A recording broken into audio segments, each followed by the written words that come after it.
Welcome back to another mini virtual tour here at the International Museum of the Horse. Today I wanted to talk a little bit about skeletons and the anatomy of a horse. If any of you have ever come up to a live horse, you know that you need to come up by the side of their face. Horses have the largest eyes out of any land mammals, and so that allows them to see up to 50 times larger than what a typical human can see. Their eyes are positioned on the side of their faces, so basically they can see almost all the way around their bodies except for right in front of their nose and right behind their tail. So you're going to come up by the side, you're going to be nice, gentle, friendly, and pet them by the side of their faces so that you make sure that they see you. There are a few different things that you can tell about a horse just by looking at their teeth.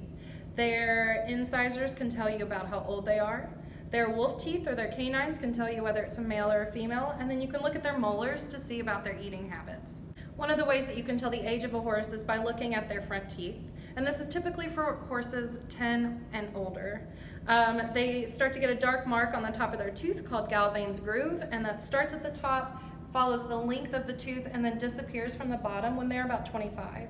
If you've ever heard of the phrase, don't look a gift horse in the mouth, that's where it comes from. If I am giving you a free horse, why do you need to look in his mouth to see how old he is? I just gave you a free horse. Now, only male horses will get those wolf teeth or those canines. That's just like your pointy teeth in your mouth. Now, looking at a horse's molars, you can tell about their eating habits a little bit. Every single molar is at least this big, top and bottom, and that's in order for them to compensate for the wear that is happening whenever they're chewing on grass. If you see a horse in a field, they are probably chewing on grass, grazing, and that is almost like chewing on glass. So that's going to wear away their back teeth a whole lot, and every year a couple millimeters will come out of their jaw to make up for what they're losing. If you have a horse, you might have had to float their teeth or file their teeth, and basically that just means using a big metal nail file to grind down those teeth so that instead of them growing back in points to create sores in the back of the mouths, they are keeping them flat, and so they don't have that problem. A few other facts about the horse's skeleton is an anatomy.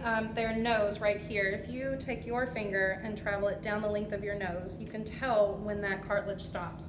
So it's the same way with the horse, although our skeletons is broken a little bit. So this part of the horse's nose is really, really fragile. Some of the other really cool facts about a horse's skeleton is the fact that horses have 205 bones, whereas a human has 206.